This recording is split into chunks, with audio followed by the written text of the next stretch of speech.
우리 하나님의 말씀을 함께 합독하시겠습니다. 사랑하는 자들아, 주께는 하루가 천년 같고 천년이 하루 같다는 이 한 가지를 잊지 말라. 주의 약속은 어떤 이들이 더디다고 생각하는 것 같이 더딘 것이 아니라 오직 주께서는 너희를 대하여 오래 참으사 아무도 멸망하지 아니하고 다 회개하기에 이르기를 원하시느니라. 그러나 주의 날이 도둑같이 오리니 그날에는 하늘이 큰 소리로 떠나가고 물질이 뜨거운 불에 풀어지고 땅과 그 중에 있는 모든 일이 드러나리로다. 이 모든 것이 이렇게 풀어지리니 너희가 어떠한 사람이 되어야 마땅하냐? 거룩한 행실과 경건함으로 하나님의 날이 임하기를 바라보고 간절히 사모하라. 그날에 하늘이 불에 타서 풀어지고 물질이 뜨거운 불에 녹아지려니와 우리는 그의 약속대로 의가 있는 곳인 새 하늘과 새 땅을 바라보도다. 그러므로 사랑하는 자들아, 너희가 이것을 바라보나니 주 앞에서 점도 없고 흠도 없이 평강 가운데서 나타나기를 힘쓰라. 아멘. 오늘 말씀은 하루에 담는 천년, 천년이 담긴 하루라는 제목으로 우리 하나님의 말씀을 함께 나누고자 합니다. 하나님의 말씀을 나누기에 앞서 지난 저희 외조모가 하나님의 품에 안길 때 시간을 주시고 기회를 주시고 기다려주셔서 참 감사하고 또 자리를 비우게 되어 참 죄송하다는 생각이 들었습니다. 그 시간 속에서 더욱 교회를 또 주님의 사랑하는 교회를 더 잘 섬기는 힘을 달라고 또 그런 마음 달라고 그 시간을 보낼 수 있어서 저에게도 유익이 되었고 또 가정에게도 큰 위로가 되어서 다시 한번 감사의 말씀을 드립니다. 오늘 말씀을 나누고자 합니다. 여러분, 저는 그 시계가 있는데요. 이 전자시계에는 항상 고정되어 있는 알람이 하나 있습니다. 어떤 알람 시간이냐면 특별히 주일인데 주일 아침 9시 29분 그리고 아침 11시 29분에 알람을 해놓습니다. 알람이 어떻게 울리냐면 전자신계여서 진동으로 알람이 울리는데요. 29분에 알람이 울리기 시작하면 그때부터 긴장감 속에서 초침을 의식하기 시작합니다. 초침이 한 바퀴 돌 때 특별히 29분 45초가 되면 올라가서 9시 30분 정각에 그리고 11시 30분 정각에 사도신경을 고백하고 예배를 시작합니다. 이번 주는 특별히 담임 목사님 휴가이기 때문에 저는 매일 새벽 5시 59분 45초가 되면 그렇게나 긴장을 하고 올라갑니다. 현대인들에게는 이런 것이 아주 익숙하죠. 월요일부터 금요일까지 아침 9시부터 또 5시까지 자고 일어나는 모든 시간이 다 수치화되어 있습니다. 매일매일 뿐만 아니라 각 주차별로 그 단위가 인식되고 1월부터 12월까지 계산이 되고 태어나서 죽을 때까지 연수가 기록이 되는 것이죠. 세상이 돌아가는 시간, 또 시간과 시계는 마치 기계처럼 멈추지 않고 흘러가고 있습니다. 온 우주와 별들과 자연과 계절이 늘 있던 그 방식으로 계속 돌아가는 것이죠. 1초의 오차도 없이 우리는 시계에 익숙해서 그렇게 살아갑니다. 우리는 그렇게 시간을 계산하고 또 그렇게 시간을 받아들이는 방식에 익숙해져 있습니다. 그래서 시간이 흐른다는 것이 자연스럽고 자연스럽다 못해 어떻게 느껴지기도 하냐면 아무 의미 없이 받아들여질 때도 있습니다. 그저 반복되는 시간이 또 주어졌구나. 또 해치워지고 또 해치우면서 살다 보니 어느덧 나이가 들고 또 오늘까지 와 있는 것이죠. 그런데 그렇게 시간을 보내며 살다가도 때로는 그렇게 반복된 시간의 흐름이 아주 낯설게 느껴지고 아주 심각하게 다가올 때가 종종 있습니다. 예를 들면 학생들의 경우에는 시험 날짜가 정해지면 또는 취업을 준비하는 청년들에게는 면접 날짜가 정해지면 내게 주어진 그 시간이 아주 다르게 느껴집니다. 어떻게 느껴지냐면 시간이 너무 빨리 가는 것처럼 그렇게 지나가는 것이죠. 그래서 시간을 더 굳게 붙잡고 더 열심히 살고자 오늘을 움직이는 것입니다.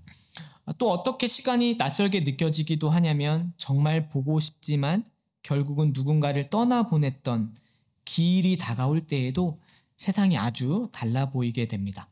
그런 때에는 그저 흘러가는 시간이 아니라 누군가는 그 자리에 없는 사무치게 그립고 외롭고 아픈 시간으로 시간이 다가오는 것이죠. 그래서 그 시간에는 슬픔을 표현하고 기억하고 움직이게 되는 것입니다. 일례로 한국에서 여러분도 잘 아시다시피 세월호 사건이 있었죠. 많은 이들에게는 여전히 그 4월 16일이 낯설게 느껴집니다. 그 기억을 어떻게 담고 해석해야 할지, 밝혀지지 않은 아픔은 어떻게 해결하고 승화해야 할지를 여전히 고민하면서 사는 것이죠. 유족들에게는 여전히 오늘의 1분 1초가 2014년 4월 16일과 관련되어 흐르고 그 의지를 표하고 행동하게 만드는 것입니다. 그런 의미에서 여러분, 인간은 시간을 그냥 받아들이는 것처럼 보이지만 사실 그냥 사는 게 아니라 시간에 의미를 담아서 살고 시간에 의지를 담아서 사는 것입니다. 나에게 주어진 인생과 삶과 역사가 한정되어 있음을 알 때 기계적으로 보이는 모든 그 초침 순간 속에서도 무엇을 향해 살아야 되는가, 무엇을 향해 무엇을 위해 살아야 하는가, 무엇 때문에 살아야 하는가로 달라지고 변화하고 행동하는 것이죠. 제가 오늘 그 시간과 관련하여 우리의 변화를 생각할 때 오늘 베드로후서 말씀을 가지고 섰습니다. 오늘 말씀은 놀랍게도 시간과 공간을 친히 창조하시고 만드신 하나님께서도 시간에 의지를 담고 계신다고 말씀하십니다. 하나님의 의지가 시간에 담겨 있다라고 말씀하시는데 그 시간에 담겨 있는 하나님의 의지는 무엇일까요? 하나님은 시간을 어떻게 받아들이고 계실까요? 우리는 오늘 시간에 담아내시는 하나님의 의지를 말씀을 통해 보고자 합니다.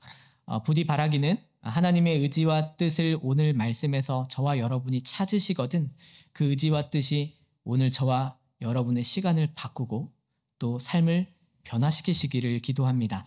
오늘 우리는 두 가지를 볼 것입니다. 첫째로 시간에는 무엇이 담겨 있냐면 하나님의 오래 참으심과 사랑이 담겨 있다라고 오늘 성경은 기록하고 있습니다.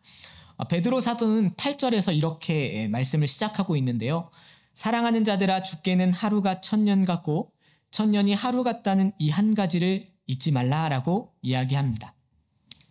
베드로는 다른 것은 다 잊어도 이 한 가지만큼은 결코 잊어서는 안 된다고 당부하고 있습니다.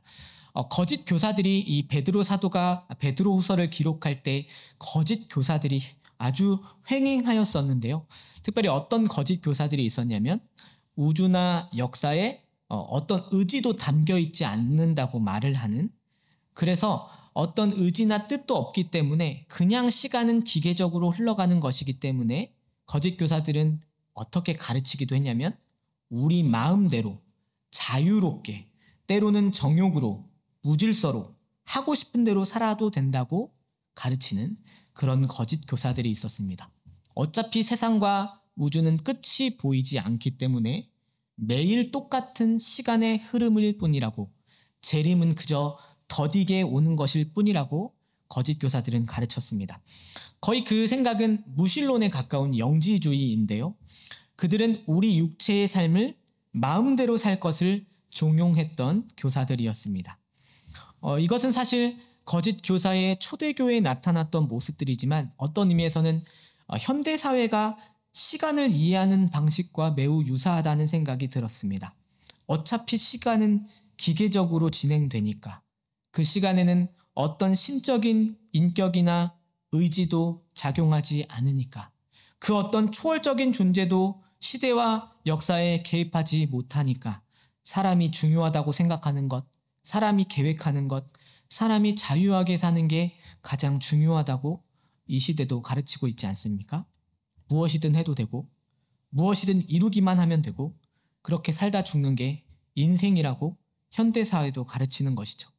사람이 지키고 의무적으로 따라야 될 신적인 질서나 성품이라는 건 애당초 존재하지도 않았고 보이지도 않는다고 말을 하는 것입니다. 그런 거짓 교사가 지금 이 현대사회에도 우리의 주류로서 자리하고 있는 것이죠. 그런 시대와 흐름 속에서 오늘 사도 바울이 뭐라고 시작을 하는 것입니까? 사랑하는 자들아, 그럼에도 잊지 말라고 선언을 하는 것입니다. 결코 잊어서는 안 된다고, 지금은 더디 보이는 하나님의 때에도 하나님은 하루를 천년처럼, 천년을 하루처럼 사용하시고 하루하루 속에도 하나님의 천년을 담으시고 천년의 시간을 통해서도 하루하루 역사하신다고 설명을 하는 것이죠. 여러분, 그렇다면 하나님은 그 시간에 무엇을 담고 계신 것일까요? 9절 말씀을 보시면 주의 약속은 어떤 이들이 더디다고 생각하는 것 같이 더딘 것이 아니라 오직 주께서는 너희를 대하여 오래 참으사 아무도 멸망하지 아니하고 다 회개하기에 이르기를 원하시느니라 라고 말씀하십니다. 베드로 사도가 잊지 말도록 떠올리게 했던 하나님의 의지 한 가지가 있습니다. 그 의지는 무엇이냐면 주님이 오래 참으시는 그 의지를 주님은 어디에 담으셨냐면 하루하루에 그 오래 참으시는 의지를 담으셨고 천년과 천년에 하나님은 그 오래 참으시는 의지를 담고 계신다고 베드로가 밝히고 있습니다. 그저 하루하루 그냥 시간이 흘러가는 줄 알았는데 주님은 그 흘러가는 하루하루에 그 흘러가는 시간에 그 1분 1초에 그 역사의 모든 자락에 주님은 긴히 참아주시고 사랑하시고 은혜를 담고 계신다고 선언을 하는 것이죠. 시간에 하나님의 마음이 담겨 있다고 가르쳐 주는 것입니다. 이것은 저의 시간을 생각할 때 많은 것을 깨닫게 합니다.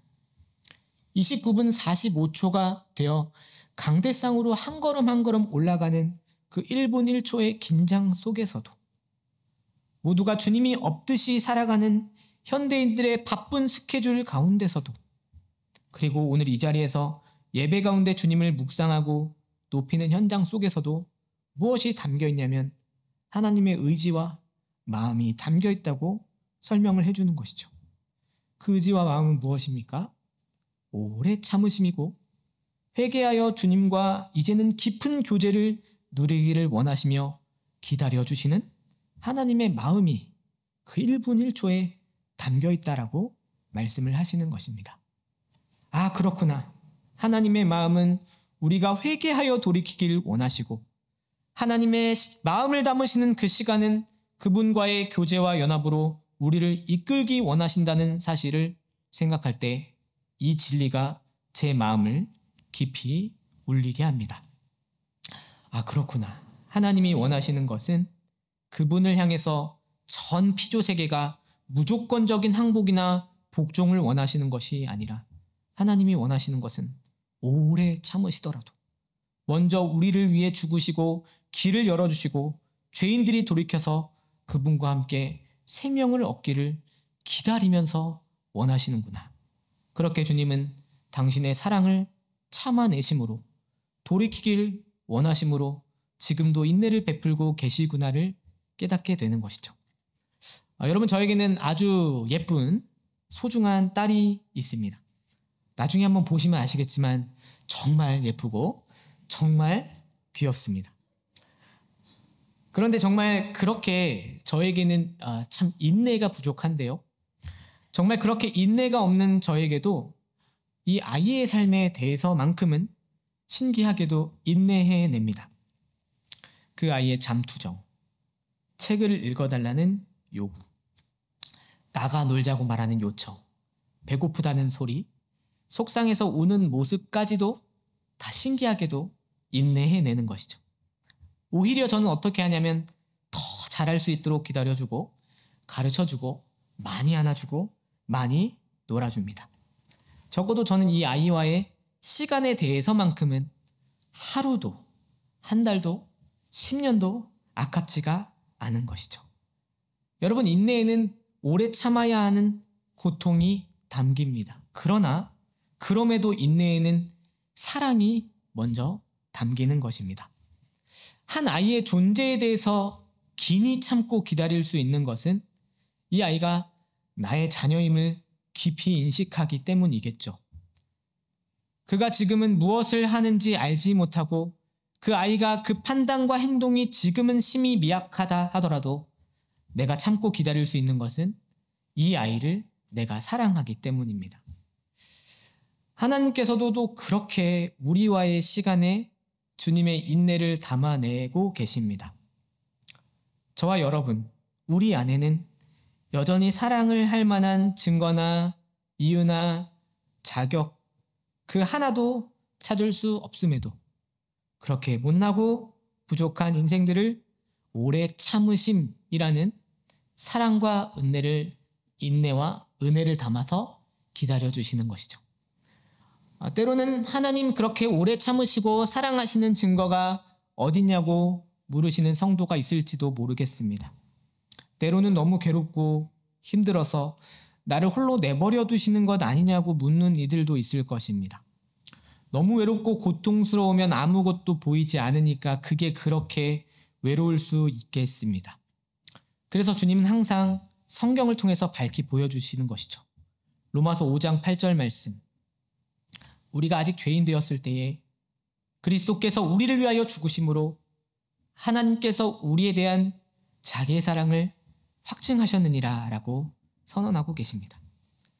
주님은 어떻게 하셨냐면 우리가 오늘 존재하는 그 하루를 위해서 우리를 사랑하시는 그 증거로 우리의 이 하루와 오늘의 천년보다 더 높은 영원의 계획 안에서 그리스도 예수의 십자가를 허락해 주시는 것이죠.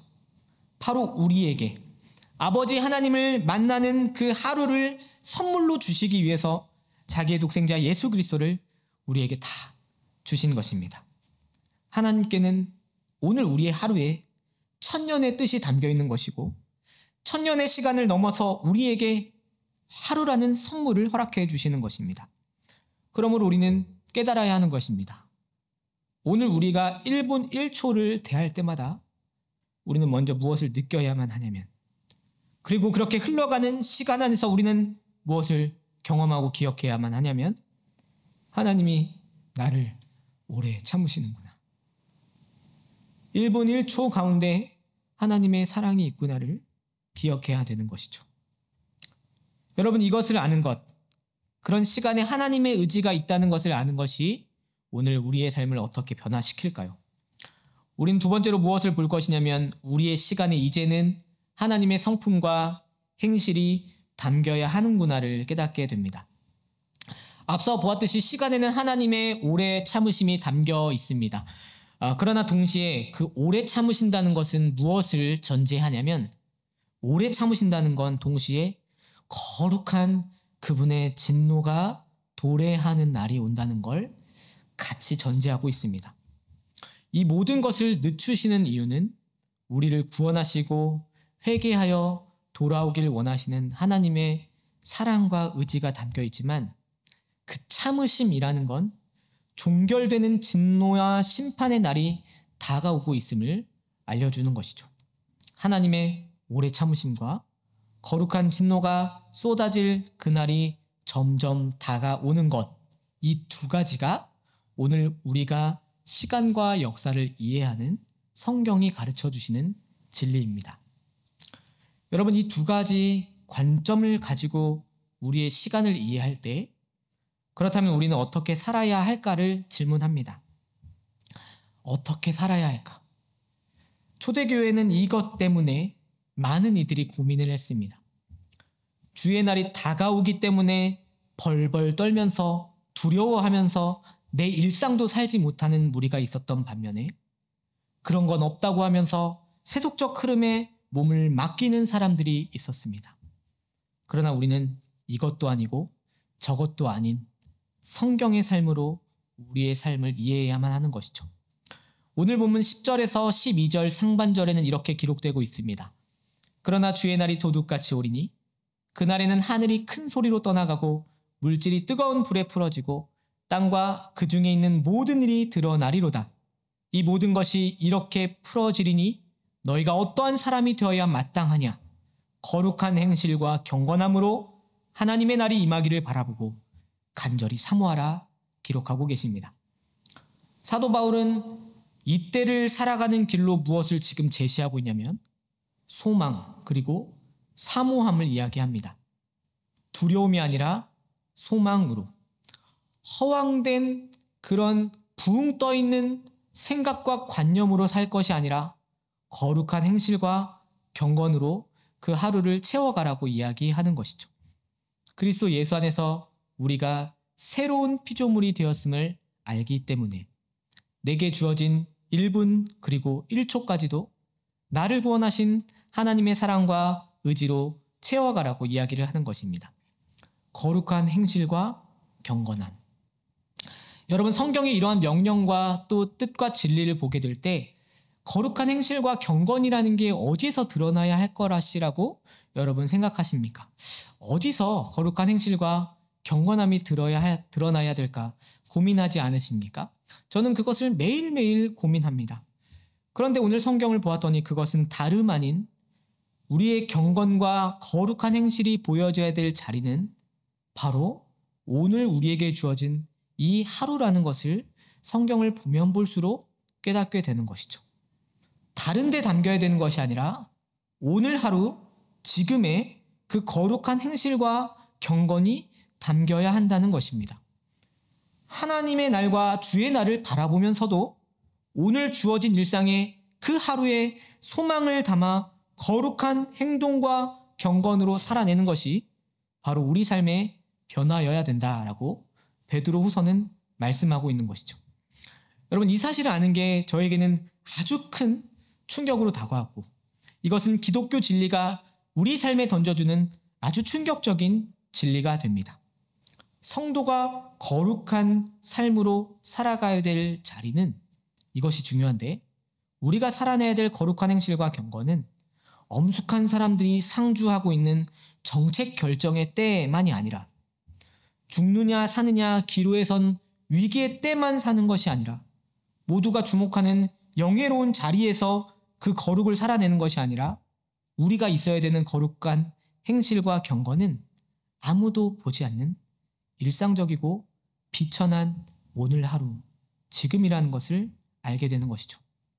데살로니가 전서의 말씀처럼 하나님의 뜻은 이것이니 너희의 거룩함이라. 곧 음란을 버리고 각각 거룩함과 존귀함으로 자기 안에 대할 줄을 알고 하나님을 모르는 이방인들과 같이 세욕을 따르지 말고 이 일에 분수를 넘어서 형제를 해하지 말라. 이는 우리가 너희에게 미리 말하고 증언한 것과 같이 이 모든 일에 주께서 신원하여 주심이라 라고 이야기하십니다. 거룩함이 담기는 자리가 어디입니까? 그렇습니다. 거룩함이 담겨야 되는 하루에는 아내와 남편을 사랑하는 것, 순결하게 살아가는 것, 내게 주어진 형제를 사랑하고 섬기는 것에서 거룩한 행실과 경건이 담기는 것입니다. 가정과 직장에서의 몸가짐, 시간과 은사를 사용하는 습관에서, 남들이 하기 싫은 굳은 일도 마다하지 않는 태도에서, 봉사의 각오에서, 희생적 삶에 대한 헌신을 통해서 날마다 내리는 행동과 또 날마다 내리는 결정 속에서 바로 성도의 삶이 있어야 한다는 것입니다. 아주 일상적이고 비천해 보이는 그 자리가 하나님의 의지를 담고 거룩을 살아낼 자리라고 말을 하고 계신 것이죠. 그런데 여러분, 이게 진짜 어렵습니다. 그래서 오스 기니스라는 신학자는 소명이라는 책에서 이게 얼마나 어려운지를 잘 설명을 하고 있습니다. 오스 기니스는 소명에서 이렇게 기록하고 있습니다. 위기를 견디기 위해 우리에게 하나님의 은혜가 필요한 것은 아니다. 그것은 어쩌면 인간의 본성과 자존심으로도 충분하다. 우리는 상당한 긴장에 놀랄 만큼 잘 대처한다. 그러나 매일 24시간 동안 성도답게 사는 것, 제자로서 단조로운 일을 해내는 것, 예수님의 제자로서 평범하고 눈에 띄지 않고 무시된 존재로서 사는 데는 오히려 초자연적인 하나님의 은혜가 꼭 필요하다라고 아주 정확하게 이야기하고 있습니다. 그렇습니다. 어쩌면 거룩한 행실과 경건이라는 건 우리가 잠을 자고 깨는 것, 오늘도 집안일을 하는 곳, 매일 지겹게도 챙겨 먹여야 하는 삼시세끼, 또 운전하는 자리, 물건을 사고 파는 것, 카운터에서 손님을 맞이하는 것, 이웃과 교우에게 전화하고 메시지를 보내는 자리, 가족들을 위해 기도하는 자리, 혼자 외로움을 달래야 하는 곳, 인정받지 못하는 가장의 자리, 자녀들과 대화가 단절된 부모의 마음에서 아무도 알아주지 않고 보지도 않는 그런 하지도 않는 일들을 도맡아서 또 해야만 하는 생활들에서 하나님의 은혜가 필요한 것입니다. 바로 그런 비천하고 익숙한 일상의 하루하루야말로 초자연적인 하나님의 은혜가 필요한 것입니다. 우리가 승부를 걸고 하나님의 성품과 행실을 담아 살아내야 하는 자리는 그때도 아니고 바로 이때이며 그날이 아니라 바로 오늘이라고 성경이 말을 하고 계신 것이죠. 그러나 우리는 어떻게 그 하루를 담아 살 수 있을까요? 날마다 소망을 주시고 약속을 보여주시는 하나님의 은혜를 바라볼 때 그 하루를 살 수 있는 것입니다. 13절과 14절의 말씀처럼 우리는 그의 약속대로 의가 있는 곳인 새 하늘과 새 땅을 바라보도다.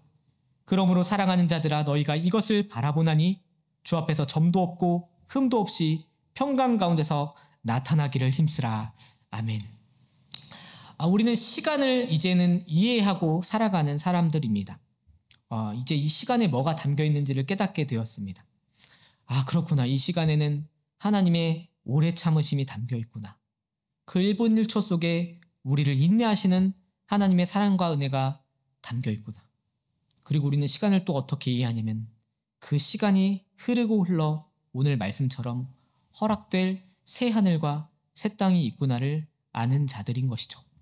아무도 몰라준다 하더라도 이 시간을 위해서, 이 오늘을 위해서, 나의 1분 1초를 위해서 하나님이 긴히 참아주셨구나.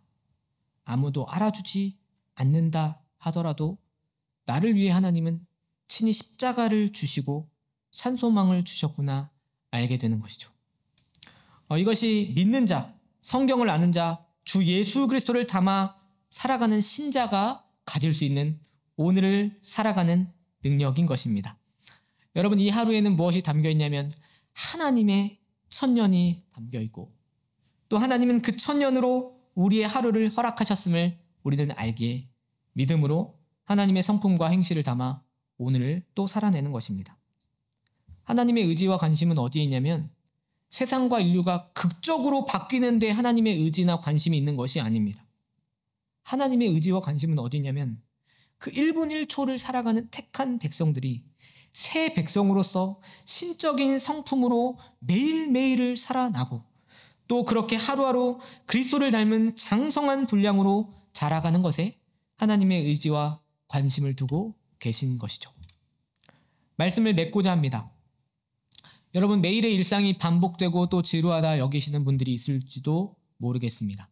그런데 매일의 일상이 그렇게 버겁게 다가온다 하더라도 우리는 소망으로 주님을 바라봅니다.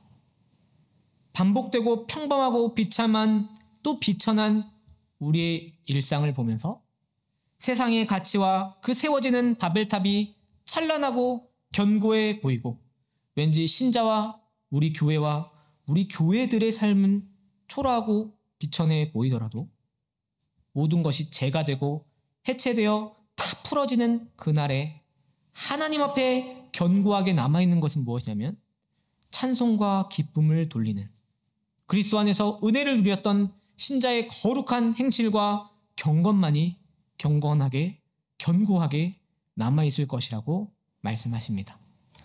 오늘도 우리는 시계를 보면서 째깍째깍 시간이 어김없이 흘러가는 것을 보게 됩니다.